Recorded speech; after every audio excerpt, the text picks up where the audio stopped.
자, 오늘도 여러분들이 평소에 아주 궁금해했던 또 주식 용어에 대해서 속 시원히 한번 풀이를 한번 해드리도록 하겠습니다.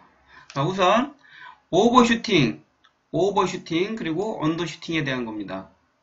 이거는 사실 이 선물 시장에 관한 겁니다. 선물 시장에서 자주 일어나는 현상이에요. 사실은 이게 선물 아시죠? 선물 옵션. 이거는 제가 다른 강의에서 자세하게 또 따로 시간을 내서 이걸 집중적으로 강의하는 시간이 있으니까 그때 보시고요. 우선 선물 시장에서 이런 게 있다는 것만 알아두시면 됩니다. 이게 뭐냐면 선물 시장에서는 향후에 예를 들어서 코스피 200 아시죠? 거래소 상장 기업 중에 시가총액 상위 200개 종목을 만들어서 만든 지수예요. 주가 지수. 이게 예를 들어서 코스피 200이 100이라고 가정을 합니다. 근데 향후에 이 주가 지수가 떨어질 것 같아요. 그럼 매도를 합니다. 선물 시장에서는. 그럼 이 매도를 하면은 떨어질 걸 예상하고 했기 때문에 계속 떨어져야 되는데 반대일 경우가 있어요. 이거 시장의 그 큰손, 그러니까 주도 세력이 매도를 했는데 자기 뜻대로 되지 않고 반대로 올라갑니다. 내가 100에 매도를 했는데 계속 올라가가지고 어디까지 갈지 모르겠어요. 근데 이 큰 손에 손절 라인, 그러니까 로스컷 할 수 있는 마지노선이 105예요. 이 105를 넘어가게 되면 손실이 기하급수적으로 늘기 때문에 꾹꾹 눌러 참습니다. 그러다가 105가 딱 지나가는 순간 가격 불문하고 막 반대를 해야 되겠죠. 매도를 했으니까 이거를 없애려면은 환매수라고 합니다. 매도했던 걸 도로 매수한다 해서 환매수입니다. 이 환매수를 하게 되면은 이 가격 불문하고 이 사람들은 특성이 큰 손들은 가격 불문하고 일단 체결이 우선시기 때문에 막 던집니다. 매수를 합니다. 그럼 가격이 갑자기 막 쭉쭉쭉쭉 올라가겠죠. 그 일반 투자자들은 어떻게 생각하겠습니까? 뭔가 호재가 있다 아니면 무슨 모멘텀이 생겼나 보다 하고 우르르 딸려 들어갑니다. 다른 사람들까지 가세해서 막 사니까 이 가속도가 더 빨라지는 거예요.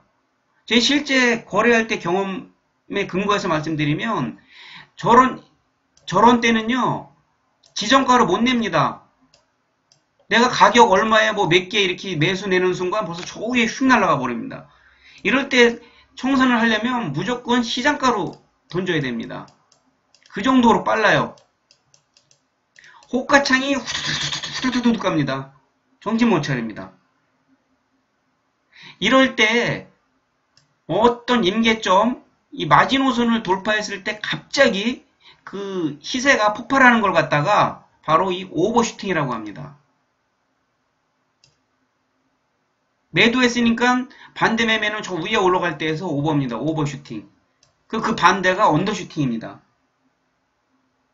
근데 이게 현물 주식시장에서도 종종 어쩌다 한 번씩 나타납니다. 주식시장에서. 뭐냐면 공매도라고 있어요. 여러분 공매도라고 들어보셨습니까? 이거 제가 다른 강의에 공매도에 관해서 자세하게 설명해 놓은 거 있어서 그거 참조하시면 됩니다. 공매도는 쉽게 말해서 A라는 회사가 있으면 이 회사 주식을 내가 갖고 있지 않아요. 근데 이 회사 주식이 내가 갖고 있지는 않았어도 떨어질 것 같아요. 그럼 내가 갖고 있지 않으니까 미리 안 사놨으니까 팔지를 못하잖아요. 근데 방법이 있습니다. 대주, 즉 주식을 빌려서 파는 겁니다. 증권회사에 그 증거금 맡기고 증권회사 빌립니다. 예를 들어서 1000주를 A사 주식 1000주를 빌려요. 그래서 지금 주가가 1000원이라고 하면 앞으로 내려갈 것 같아서 1000원에 팔아요. 매도를 합니다. 그럼 내쭉 원래 바람대로 내려가면 다행이잖아요. 그래서 뭐 500원까지 내려가면 나는 1000원에 팔고 500원에 다시 사가지고 여기 빌린 데다가 증권에서 갚으면 되잖아요. 주식을. 그럼 주당 500원씩 이익이 나는 거잖아요. 그래서 공매도를 합니다. 근데 반대로 아까 여기 선물에서 설명드린 대로 1000원에 매도를 했는데 이게 자꾸 반대로 올라갑니다. 그럼 손실이에요. 근데 내가 견딜 수 있는 게 1200원까지예요. 1200원까지는 무슨 수를 쓰든 간에 이렇게 버텨봤는데 1200원을 계속 뚫고 올라가는 거예요. 그럼 손실이 엄청나게 커지니까 이때도 공모해도한 사람들이 손실을 최소화하기 위해서 반대로 매수를 합니다. 그래야지 갚을 거 아니에요. 매수가 많은 물량이 확 들어오니까 가격이 또 쭉 올라갈 거 아니에요. 일반 개미 투자자들 뭡니까? 아, 뭐 있나 보다. 또 따라옵니다. 더 올라갑니다. 그래서 아까 선물에서 여기 말했던 그런 가격 폭발 현상이 나타나는 거예요. 이 공매도 했을 때도. 반대 방향으로 가면. 그럴 때도 이것도 오버슈팅이라고 합니다. 자, 여러분. 오버슈팅, 언더슈팅 하면 슈팅이라는 말이 있잖아요. 저는 이걸 딱 보면은 그게 활을 쏠 때 활시위를 최대한으로 당겼다가 시위를 딱 놓는 순간 그 화살이 쫙 튕겨나가는 강력하게 추진력을 하고 튀겨나가는 그런 게 연상되는데 여러분 어떠세요? 그걸가 연상되면은 이런 오버슈팅이라는 말이 바로 실감될 거예요. 저기 피부에 와닿을 겁니다. 아마 이게 어떤 의미인지. 자, 오버슈팅, 언더슈팅에 대해서 말씀드렸고요. 그 다음에 시장의 이제 장세의 특성에 따라 한번 나눠보고 설명드리겠습니다. 부울마켓이라는 말 많이 들었죠. 부울은 황소란 말이잖아요. 베어마켓, 곰. 보통 부울마켓은 상승장세를 뜻하는 거고 베어마켓은 하락장세를 뜻합니다. 그럼 왜 상승장세를 황소라고 하락장세를 곰이라고 하는지는 제가 정확히 모르겠어요. 사실. 솔직히. 근데 이 베어라는 거는 제가 아직도 왜 그런지 잘 모르겠는데 그냥 외워두시죠. 서로. 근데 하도 자주 듣는 그 용어니까 뭐 불마켓 하면은 상승장, 베어마켓 하면 하락장 이렇게 금방 와 닿을 겁니다. 아마 자꾸 듣다 보면. 근데 제 개인적인 생각으로 이 불마켓은 제 추측입니다만 여러분 뉴욕 월가 월스트리트 가면은 저기 동으로 만든 황소 동상이 있죠. 청동으로 만든 황소. 그 황소를 그 동상을 보면 엄청 역동적이잖아요. 뿔로 보나 막 이렇게 어디를 막 뚫고 나갈 것처럼. 그래서 아주 이 주식을 사면 그렇게 아주 역동적으로 쭉쭉 치고 올라가는 걸 바란다는 뜻에서 그 황소가 상승장세를 대변하지 않나. 그건 제 개인적인 추측을 해봅니다. 예, 그렇게 생각하시면 되고요. 또 주식 투자하시다 보면은 상승장세, 뭐 하락장세도 있지만 가끔 그런 얘기가 많이 나올 거예요. 이건 경제학적 뭐 용어는 아니지만 그냥 흔히들 사용하는 용어잖아요. 보합이라고. 이 보합은 간단합니다. 전일 종가에 비해서 거의 차이 없이 그냥 똑같으면은 그냥 보합이라고 하는 거고 전일 종가에 비해서 그냥 아주 뭐 조금 올랐다. 이걸 갖다가 강보합이라고 하고 전일 종가에 비해서 아주 뭐 살짝 내리는 것 같다. 그러면 약보합이라고 합니다. 전일 종가가 1000원이면 뭐 오늘 뭐 거의 1000원, 뭐 5원, 뭐 1003원 이렇게 하면은 그냥 보합이라고 하고 뭐 1060원, 1070원 뭐 이렇게 하면 강보합 아니면 뭐 9930원 뭐 이렇게 하면은 약보합이라고 합니다. 그리고 또 조정이라는 말이 있어요.